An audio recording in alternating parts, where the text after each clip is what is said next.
पण त्यांना सुद्धा जाणीव झाली की आत्मोद्धार करण्याकरिता अट्टहास केला पाहिजे, याच्याकरिता नाही, पण आत्मोद्धार करण्याकरिता धावपळ करा. तुम्ही फार सुशिक्षित झाले असाल, धन्यवाद. शिकलेला मनुष्यच याच्यामध्ये त्यांनी जास्त विचार करू शकतो. म्हणून त्यांनी मला तुम्ही काय कमवत आहात याच्याकडे जरा बारकाईने पहा. जे कमावलेलं आहे, जे कमावणार आहात, ते जर चिरकाल टिकणार असलं तर तुमचा पुरुषार्थ होईल. पण जे कमवलं ते जर त्यांनी मला तुमच्या हातातून थोड्या दिवसात निघून जाणार असेल तर मग मात्र तुमची ती कमाई म्हणजे त्यांनी फक्त येरधारच ठरेल. हा महत्त्वाचा विचार आहे. भगवंताच्या प्राप्तीकरिता अट्टहास करा. सरळ मनानं, भोळ्या भाबड्या भावनेनं त्यांनी महाराज भगवंताच्या प्राप्तीचा अट्टहास जर कराल, भावना जर निर्माण कराल की तो परमात्मा मला भेटला पाहिजे, तुम्हाला दिसला पाहिजे. गोपाळांच्या मनात हे भाव आहेत. कशाने निर्माण झाले असतील भाव? त्याचं ते विशेष असणारं सौंदर्य, माधुरी, रूप माधुरी पाहून आईनं फार सुंदर शृंगार केला होता. त्याचा पितांबर पाहण्यासारखाच आहे महाराज. जशी विद्युल्लता त्यांनी महाराज चमकावी असा त्यांनी त्याचा पितांबर चमचम चमचम अशा पद्धतीने करतोय. त्याची कंबर अशी आहे महाराज, सिंहासारखी लवचिक आहे. त्याचं उदर त्रिवली युक्त आहे. त्रिवली म्हणजे अशा 3 रेघा त्यांनी पोटावर असतात. ज्याच्या ढेऱ्या सुटल्या त्याला नाही येत त्या रेघा. जिथे सपाट ज्याचं पोट आहे त्याला त्यांनी महाराज 3 रेघा असतात, त्याला त्रिवली म्हणतात. त्याच्यामध्ये त्यांनी त्याची नाभी जर पाहिली तर ती सखोल असणारी नाभी आहे, जी ब्रह्मदेवाचं जन्मस्थान आहे असं आहे महाराज. त्याचं वक्षस्थल म्हणजे छाती अशी विस्तीर्ण आहे. कधीतरी देवाचा असा विचार करा महाराज तुम्ही. हा महत्व तो का बांधला गेला, या लोकांनी असा त्याचा विचार केला म्हणून बांधला गेला. आता प्रेमानं बांधायचं ना त्याला, तेच पुढे आपल्याला ऐकायचंय. हा महत्वाचा विचार आहे. त्याची छाती अशी विस्तीर्ण आहे. त्याचा कंठ जर पाहिला तर तो शंखासारखा सुंदर आहे महाराज. त्याचं मुखकमल जर पाहिलं त्याची आधार वेगळीच आहे. त्याची हनवटी पाहत राहावी अशी आहे. त्याची कपोळ म्हणजे गाल अतिशय दिव्य आहे. त्याची नासिका म्हणजे नाक सरळ आहे. त्याच्या भोळ्या धनुष्याकृती आहेत. त्याचे डोळे कमलासमान आनंददायक आहेत. त्याचे तुरळे असणारे त्यांनी केस त्याच्या मस्तकावर आहेत. त्यानं मोर मुकुट धारण केलेला आहे. त्याचे ओठ कुंद रुपलासारखे लाल आहेत महाराज. त्याचे दात रत्नांची उडी ठेवल्यासारखे सुंदर दिसत आहे. तो जर हसला ना महाराज, ती सगळं व्रज म्हणजे व्रजभूमी त्याच्या हसण्यावर स्वतःला विसरून व्रज नाचे उसकी किलत नके, कजरेली तिरेची चितवन नके. व्रजभूमी त्याच्या त्यांनी महाराज त्याच्या हसण्यावर त्यांनी स्वतःला विसरून जात होती. हा म्हणतो एवढा शृंगार त्यांनी करत होता, काय सांगावं महाराज. त्या सगळ्या गोपिका त्याला सल्ला देत होत्या, हे श्री बाकी बिहारी लाल, तू इतर मती करी हो शृंगार, तू एवढा शृंगार करू नकोस देवा, नजर तो हे लग जाएगी, तुला दृष्ट लागेल ना कोणाची. सल्ला देतो त्या महाराज. अजून त्यांनी महाराज, हे सजमत श्याम नजर लग जाएगी, सजमत श्याम नजर लग जाएगी, बरसाने की गुदरी, बरसाने की गुदरी तेरे पे मर जाएगी, सजमत श्याम नजर लग जाएगी. कन्हैया एवढा शृंगार करू नकोस, तुला दृष्ट लागेल, नजर लग जाएगी. बरसाण्यातली गुजरी म्हणजे गवळण, तुझ्यावर मरण लेड्या. म्हणून एवढा शृंगार करू नकोस. एवढा सुंदर असणारा कन्हैया, त्याच्यात त्याने शृंगार केलेला, त्याला पाहतच राहावं असं त्यांनी वाटत होतं. आणि त्या भगवंताने त्यांनी आपल्याशी 4 शब्द व्हायला पण बोलावेत अशी भावना निर्माण होत होती. त्या गोपाळांना वाटायचं आहे ना आपल्या गळ्यात हात घालावा, काही गोपींना असं वाटायचं आहे ना आपल्या घरी यावं, आपल्या घरचं लोणी खावं. ज्या ज्या गोपाळांच्या गोपिकांच्या मनात ज्या प्रकारच्या भावना निर्माण होत होत्या, त्या सगळ्या भावना हा जाणत होता. आणि सगळ्यांच्या भावना जाणून त्या भावना पूर्ण करण्याकरिता भगवान नाना प्रकारचे प्रयत्नही करत होता. अशाच प्रकारची लीला करत होता. गोपिकांना वाटायचं आपल्या घरी यावं, काय निमित्तानं त्यांच्या घरी जावं. पण गोपाळ त्यांनी मरतुकडे आहेत, गरीब घरचे आहेत, त्यांना घरी खायला भेटत नाही. पण गोपाळांचं निमित्त करून गोपिकांच्या घरी जायला लागला. मग त्या गोपिकांना त्यांनी महाराज तो आल्याचा आनंद व्हायचा. पण गाऱ्हाणं सांगायला गोपिका जायचे, यशोदे तुझा कन्हैया आमच्या घरी येतो, दह्या दुधाची माठ करून रबडा त्यांनी अशा पद्धतीने करतो, त्याला काही समजून सांग. यशोदे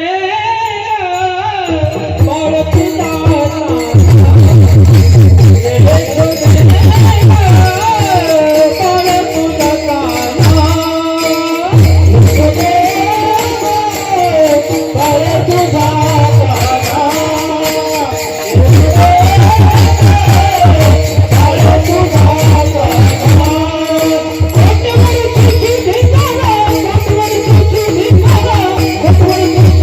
you.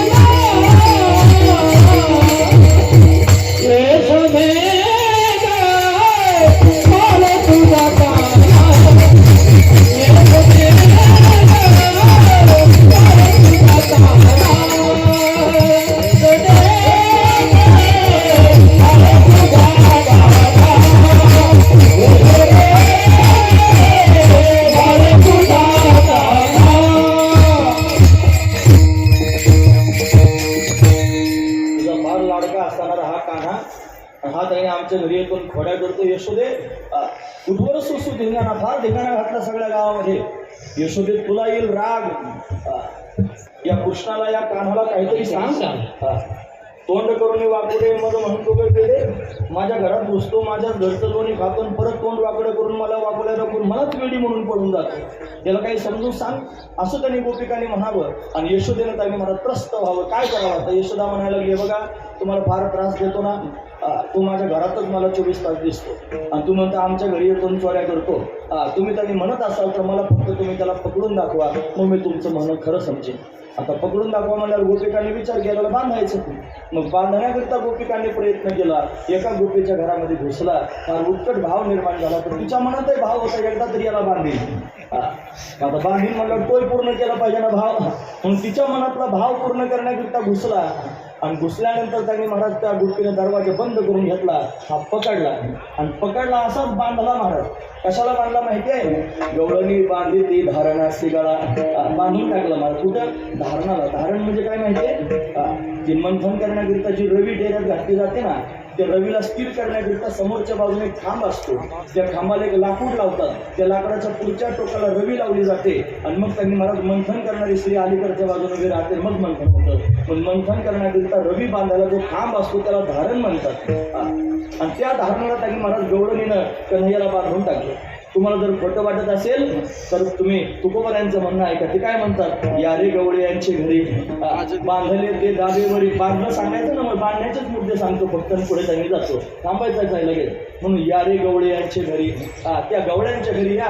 आणि मग बघा, जे वेदाच्या वनामध्ये तुम्ही शोधण्याचा प्रयत्न करत आहात, वेदाने तुम्हाला एका भ्रमाच्या टोकावर नेऊन उभं केलेलं आहे. आणि तिथं त्यांनी मला तुम्ही स्वतःला अशा पद्धतीने गुंतून टाकलेला आहे. पूर्णत्वाचा अभिमान तुम्हाला त्यांनी खोटा झालेला आहे. तो भ्रम टाकून द्या आणि गवळ्यांच्या घरी या. आणि अहंकार त्यांनी जर वेदांताचा झाला असेल किंवा अन्य गोष्टींचं झालं असेल तर त्या अहंकाराला तिलांजली देऊन त्यांनी म्हणा तुम्ही गवळ्यांच्या घरी या रे गवळे यांचे घरी बांधले ते दावेवरी.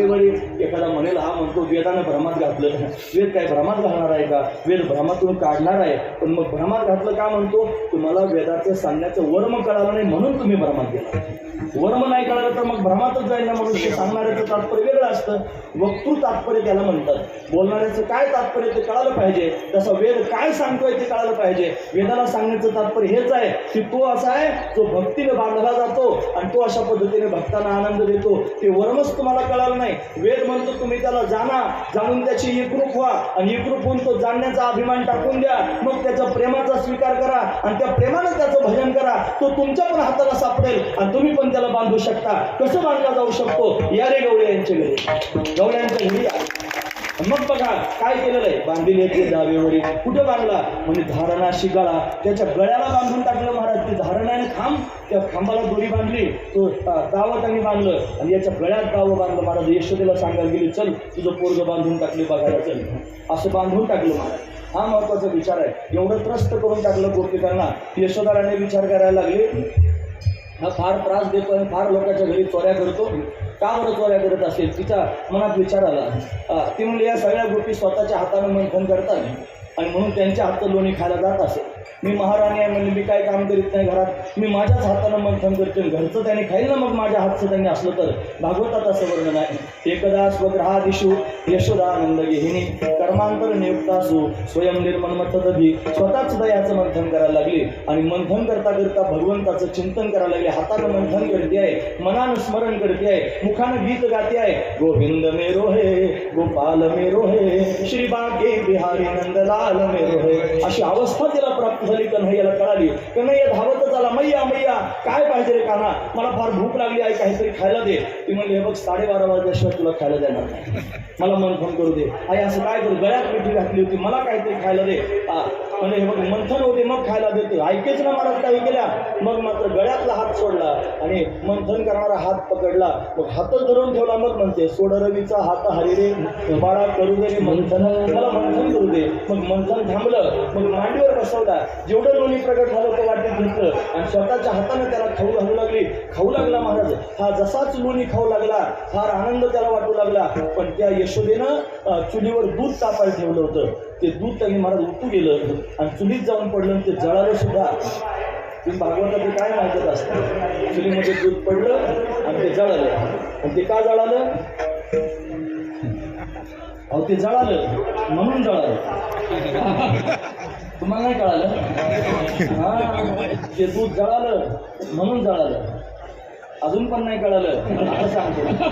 हे दूध होतं पद्मगंधा गायचं, आणि ते कन्हैया करताच तापायला ठेवलेलं होतं. खरपूस लागतं महाराज, चुलीवर गाडग्यात तापवलेलं गाईचं दूध हे खरपूस लागतं, फार चांगलं लागतं. ते कन्हैया रोज दूध पित होता, मग त्याच्याकरता तापून ठेवायचं होतं. आणि ते दूध देवाकरता, दुधाला फार आनंद होता की देव आता माझा स्वीकार करणार आहे. पण आता तो लोणी खायला लागला. आता लोणी खाऊन जर ढेकर दिला तर दूध पिईल का? नाही करणार. म्हणजे दुधाचं डिमांड कमी झालं. आणि कोणाला डिमांड आलं? लोण्याला. हे दुधाला कळालं.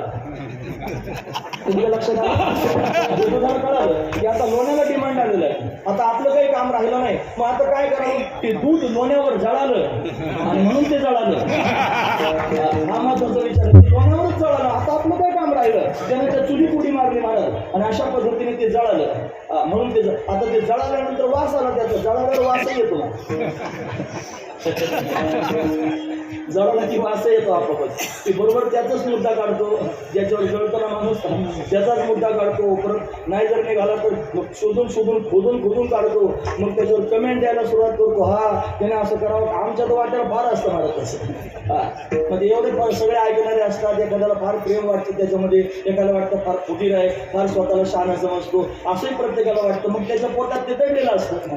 मग ते त्यांनी असं तोंडावर म्हणायची ताकद नसते. मग ते मागं बडबड करतं महाराज, काय त्याचा उपयोग आहे, आणि असं ते तेच 3 बार तेच सांगतंय, त्या दुसरं येतच काय, असं पण मानायला सापडतात महाराज. हे पोटातला वास येतो मग ते जळाल्याचा, की तोंडातून वास बाहेर पडतो. हा महत्वाचा विचार आहे महाराज. जळालं की वास येतो.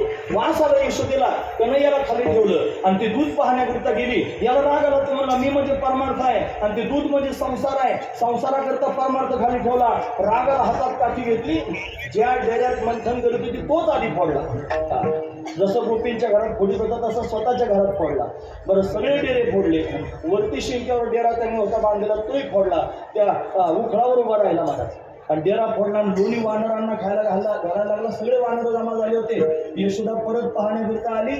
पाहिलं तर सगळ्या दया दुधाचा रबडा झाला होता आणि हा वानरांना खाऊ घालत होता. थांब कन्हैया, तुला पकडते असं म्हणलं की धूम ठोकून पळाला महाराज. आता तो पळायला लागला. इकडून तिकडून त्यांनी पळतोय. 84 खंबा घर आहे महाराज. म्हातारपणाला लेकूर झालं तो यशोदेला. आता ती त्यांनी दमली. तिच्या कपाळावर घामाचे बुंद आले. दम लागला. 2 गुडघे टेकवले. आधी रुबाबात मध्ये थांब, तुला पकडते. नंतर व्याकुळ झाले, कन्हैया थांबणार आहे असं म्हणलं की मग थांबला. आधी रुबाबात म्हणत होती ना, म्हणून नाही थांबला. परमात्मा थांबतो, परमात्मा भेटतो. पण रुबाबात जर म्हणताना देवा मला दर्शन दे, तुझ्या बापाचा नोकर नाही तुला दर्शन द्यायला. तू जरा काकुळती येऊन म्हण ना, गरज असल्यासारखं म्हण ना, देवा दर्शन देणार आहे. मग थांबला महाराज. तो हा महत्वाचा विचार आहे. थांबला, असा पकडला. थांब, तुला बांधून टाकते म्हणजे आता दोरी आणली आणि दोरीनं बांधायला सुरुवात केली. एक दोरीनं त्यांनी बांधायला लागली, कमी पडली. दुसरी आणली, कमी पडली. तिसरी आणली. घरातल्या सगळ्या दोऱ्यामध्ये ते डावे संपले. मग बळजबरीनं त्या डाव्यांची सहाय्यताने पदर त्यांनी धरला आणि मग त्यांनी बांधून टाकला. प्रेम हा प्रेमानं बांधला गेला. तपश्चर्यानं बांधला कोणाकरिता? वसुदेव देवकी करता. आणि प्रेमानं बांधला कोणाकरिता? नंद यशोदे करता. बांधला गेला ना. मग तुम्हाला जर खोटं वाटत असेल तर काय करावं लागेल? या रे गवळे यांचे घरी. आणि बघा बांधले ते दावेवरी, ते दाव्यानं बांधलेलं आहे. बघा ना तुम्ही सगळ्यांनी, कोणी बांधून टाकला? यशोदेने बांधला. आणि कशाला बांधला? तो त्यांनी उखाला बांधून टाकला. ते दाव्यावर त्यांनी बांधून टाकलं. दाव्यानं माझ्या मनाचं सांगत नाही, त्याला नाव पडलं महाराज दामोदर. दाव्यानं बांधलं म्हणून त्याचं नाव आहे दामोदर. अशी दामोदर लीला भगवंतानं केली आणि तो उखळाला बांधला गेला. हे बांधा उखळाला, याला बांधा उखळाला, नंदाचा पोर याला बांधा उखळालाच बांधून टाकलं महाराज. त्यानं उखळ उपटून घेतलं, अंगणात नेलं. 2 झाडं होते त्यांच्यात गुंतवलं. त्याच्यातून नलकुबेराने मणिगुरु यांचा उद्धार करून टाकला. पण यशोदेनं देव बांधला. महत्वाचा विचार आहे. म्हणून त्यांनी तुम्हाला जर पाहायचं असेल तो तर गवळे यांच्या घरी चला. या रे गवळे यांचे घरी. काय पाहायला भेटेल? बांधले ते दावेवरी, ते म्हणजे ज्याचं तुम्ही शोध घेत आहात ते बांधलेलं आहे. आणि कशानं बांधलेलं आहे? दावेवरी, दाव्यानं बांधलेलं आहे. हा महत्वाचा विचार आहे. असा त्यांनी त्या गोपाळांनी, गोपिकांनी त्याला दाव्यानं बांधून टाकावं, हा त्यातला भाव आहे महाराज. यशोदा त्रस्त झाली. आता काय करायचं? गोपी तर गाणे सांगतच होत्या. एका गोपीने त्यांनी विडाच उचलला, म्हणले हा कोणाच्या हाताला सापडत नाही, याला बांधतेच म्हणले. आता मी बांधण्याचा प्रयत्न केला, जिना बांधण्याचा निर्णय घेतला होता. भगवंतानं तिचा घर नंबर लिहून घेतला 12:20 आणि तिच्या घरी जायचं म्हणले. गेला त्यांनी भगवान अशा पद्धतीने तिच्या घरी गोपाळांना बरोबर घेऊन गेला. आणि मग त्यांनी महाराज त्या शिंक्यांना पाहू लागला. गोपाळांना सांगितलं, शिंके लावलेले दुरी होतो तिघांचे मी वरी. तुम्ही तिघजण त्यांनी महाराज अशा पद्धतीने उभे राहा, मी तिघांच्या खांद्यावर उभा राहतो. मग तिघांच्या खांद्यावर उभा राहिला आणि बाकीच्या गोपाळांना सांगितलं, तुम्ही सगळे बाजूला उभे राहा, वाहा त्या धारा. त्या धारा आता डेऱ्यातून वाहतील ना, मग घ्या रे गोही द्या कोपरा. असा मी हात लागेल त्यांनी महाराज कोपऱ्यातून येणाऱ्या धारा त्यांनी घ्या, किंवा कोपऱ्यात उभा राहून तुम्ही दोन्ही बाजूने अशा पद्धतीच्या धारा स्वीकार करा, असं गोपाळांना सांगितलं. तुका म्हणे हाती टोका आधी कोणी नदी एका. पण अशा पद्धतीने त्यांनी महाराज तो तिथे हंडी फोडण्याकरिता तयार आहे. मग त्याने त्या डेऱ्यामध्ये हात घातला. तो डेऱ्यात हात घालून त्यांनी पाहू लागला, गोपाळांना खाऊ घालायचंय. आता खाऊ घालण्याकरिता तयार आहे. इतक्यात त्यांनी खुडबुड वाजलं. काय वाजलं म्हणून पाहिलं आणि गोपाळांच्या लक्षात आलं, गुपी आल्या असं म्हणलं की त्यांनी गोपाळ कुजबुज कर, अरे कान्हा, अरे गुपी आले, आता काय करायचं? देवानं शिंक एका हाताने धरलं होतं, एक हात डेऱ्यात घातला होता आणि खालची पोरं आता काय करायचं म्हणत होते. खालची मिटिंग झाली आणि निर्णय घेतला, आता धूम ठोकून पळा, नाही तर आपल्याला पण याच्यासारखा मार खावा लागेल. खालची गेले पळून महाराज सगळे. तो एकटाच अडकला वरती. कुठं? त्या शिंक्याला. अशा पद्धतीने अडकला. एक हात डेऱ्यात होता, एक हात शिंक्याला होता, वरती अडकला होता, हातपाय घोडत होता. गोपी आली, हातात काठीच होती. आता धरला का नाही? खाली उतरवला महाराज खाली. फार शहाणपणा करतो, तुझी आई फार शहाणपणा करते. माझं पोरगा असन 5 वर्षाचं, सगुण गुणाचं ताणून शहाणपणा करते. चाल तुला बांधून येते म्हणे देवाकडं. बांधून येते म्हणल्यानंतर आता हा किरकिल्या डोळ्यात पाहायला लागला, हा काकी असं करू नको, मला बांधून. तुझं ऐकणार नाही, बांधतच म्हणे तुला. लगेच ताबडतोब दावा आणलं. कशाला? बांधायला. हात पुढं कर. मग त्यानं हात पुढं गेले. हात पुढं करून त्याने म्हणत त्याच्या हाताला तिनं दाव्यानं बांधून टाकलं. म्हणत कुणी? गवडणीनं बांधून टाकलं. खोटं वाटतं का तुम्हाला? खोटं वाटत असलं तर माझं ऐका. या रे गवडे यांचे घरी आणि बघा, बांधिले ते दावेवरी. खोटं वाटत असलं तर बघा, बांधिले ते दावेवरी. ते दाव्यानं बांधून टाकलेलं आहे. हा महत्वाचा विचार. महाराज म्हणते वेदांताचा हा भंग काढून दिला तरी ते सगळं करून हा परत त्याच्याच जागेवर गेला. म्हणजे माझं कुठं नाही भेटलं तरी ते पांजावरच पडतं. तसं आहे का महाराज? आमचा कार्यक्रमच तसा आहे. काय करायचं? तुम्ही कितकं जरी अभंग दिला आणि त्याचं फार वेदांताचं चिंतन असलं तरी आमचा वेदांत हाच आहे. त्याच्यापेक्षा वेगळं काही समजतच नाही. बांधून टाकलं महाराज हाताला त्याच्या. आणि मग तिला फार अभिमान झाला. एवढं सांगून थांबणार आहे, चिंता करू नका. एक दोरी त्याने हातात तो दावा हातात घेतलं, हात बांधून टाकले. चाल म्हणजे तुझ्या आईकडे घेऊन जाते. आता हात बांधले होते, ते घेऊन चालली होते. घराच्या बाहेर पडूस तर फुगली. फुगायला काय टाइम लागतो महाराज? थोडं फार आलं की माणूस फुगतोच. थोडं बोलता यायला लागलं कंबर बांधून की फुगलाच म्हणायचं. थोडं गाता यायला लागलं की फुगलाच म्हणायचं. थोडं वाजव फुगू नका रे. गाता यायला की फुगतोच माणूस. हा मात्र फुगल्यावर फुटावं पण लागतं. त्यांना तेव्हा मी काय सांगतो, पण फुगा आला की घोटाळा होतो. देवच घोटाळा घालतो त्याचा. फुगा येऊ द्यायचं नाही. म्हणून महाराज कशाचा अभिमान होऊ शकतो? तिला अभिमान झाला, त्या बांधून टाकला देव. असं म्हणलं की त्यांनी महाराज चमत्कार झाला. काय चमत्कार झाला माहितीये? ती दोरी धरून त्यांनी ओढत होती रुबाला, त्याला हाताला बांधून त्या दाव्यानं ओढायला लागली. आणि काय झालं माहितीये? त्या दाव्याची गाठणच सुटली. ती गाठण सुटल्यानंतर परत बांधायला लागली. परत एकदा सुटली. 4-5 बाऱ्या बांधली तरी पण सुटली. आता काय करायचं? मग मात्र त्यांनी महाराज तो म्हणला, काकी शाळेत गेली होती की नाही कधी? म्हणजे का तुला साधी गाठण सुद्धा मारता येत नाही? मला गाठण मारता येते. मारून दाखवू का? म्हणजे दाखव. म्हणजे कशी मारायची? तू हात पुढं कर. आता केले काकीने हात पुढं दोन्ही असे. तेच दावं घेतलं, तिच्या हाताला बांधलं आणि कचकटून गाठण मारली. वरतून म्हणलं, हे बघ याला अशी गाठ म्हणतात, ही गुरु गाठ आहे. गुरु गाठ अशी गाठ मारून टाकली महाराज. आणि मग त्यांनी महाराज कळालं मला, म्हणजे अशी गाठ मारावी लागते. सोड आता. नाही मला आईने शिकवलं होतं गाठण मारायला. सोडायचं नाही शिकवलं. मग काय करावं? आता एक गाठण सोडायचं असते तर माझ्या आईकडे जावं लागेल. आधी कुठे चालले होते? त्याच्या आईकडेच चालले होते. पण चित्र बदलून होतं. त्याचे हात बांधले होते दाव्याने आणि ती आईकडे घेऊन चालली होती. आता तिचे हात बांधले दाव्याने आणि तो आईकडे घेऊन चाललाय. महत्वाचा विचार. सगळं चित्र त्याला सगळं चित्र बदलता येतं महाराज. त्याने लगेच बदलून टाकलं चित्र आणि तिच्या हाताला धरून त्यांनी ओढायला लागला. आता घराच्या दिशेने नीटनेटकेपणाने जावं की नाही? सगळ्या गावात चक्कर मारून तिची धिंड काढली आणि यमुनेच्या काठावर तिकडे सोडून दिलं, धूम ठोकून पळून गेलं महाराजांना. मग ती आईच्या समोर गेली, अगं सांग तुझ्या कन्हैयाला काय, हे बघ हात माझे बांधून टाकले, मी त्याला मारण्याचा प्रयत्न केला. मग यशोदा तिला म्हणली, हा ब्रह्मविद्येचा जनिता, तुम्ही याची धरू पाहता, हा कैसा येईल, हा गोकुळचा नाही, हा तुमच्या हाताला कसा येईल, असा हाताला यायचा नाही, हा जर हाताला आला तर प्रेमानं हाताला येईल. म्हणून तुमचा अभिमान त्यांनी टाकून द्या. पण तू काय म्हणे, भार माथा टाका, अहंकाराचा भार जर तुम्ही टाकून दिला तर तो तुमच्या घरी बांधून सुद्धा राहील. म्हणून अशाच पद्धतीने बांधला गेला. म्हणून त्यांनी मला अहंकार ज्याने घालवला त्यांच्या घरी बांधला गेला, हा महत्वाचा विचार आहे. अशा अनेक त्यांनी करतो. यशोदाने त्रस्त झाली आणि आता मात्र त्यांनी मला त्याला सांगितले, हे बघ या तू घरी राहण्याच्या योग्यतेचा राहिला नाही, उद्या जाई बना सगळे घेऊन ये गोधना. मग गोमातेला घेऊन त्यांनी वनाच्या दिशेने अशा पद्धतीने जाऊ लागला.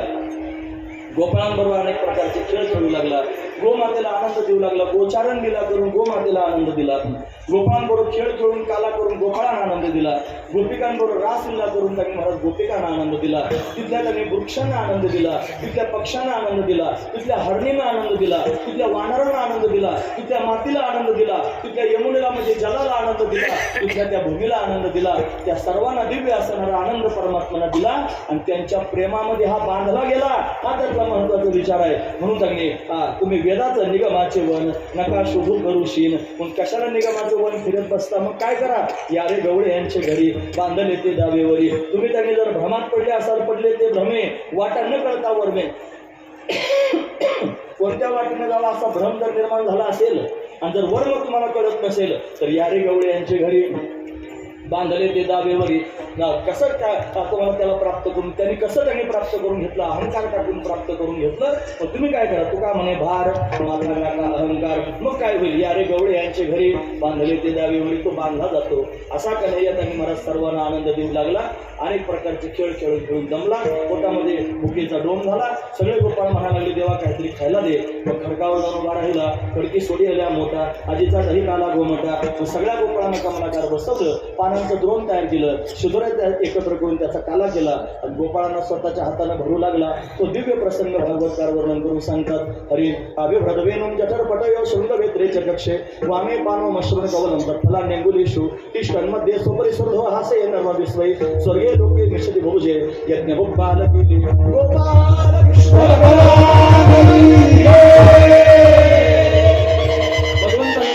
सगळे गोपाळांनी संतुष्ट झाले. निळा मनेक्षराचा पावे ब्रह्मानंद सर्वांना प्राप्त झाला. हा प्रसंग इथपर्यंत सांगायचा असतो. आपण त्या मुद्द्यावर त्यांनी उपस्थित झालेलो आहोत. पण अशा पद्धतीने भगवंतांना काला करून सगळ्यांना संतुष्ट केलेला आहे. पण काला दोघांमध्ये होतो, देव आणि भक्तांमध्ये. कीर्तनामध्ये देव वाच असतो, भक्तांची आवश्यकता असते. कोण्या भक्तांबरोबर भगवान काला करतो, निक्या वैष्णवांबरोबर. निके वैष्णव जर कोण असतो तर ते ज्ञानोबर आहेत, तुकोबर आहेत. मोठ्या प्रेमानं त्यांचं चिंतन करून पुढील प्रसंग पाहूया. हे ज्ञानेश्वर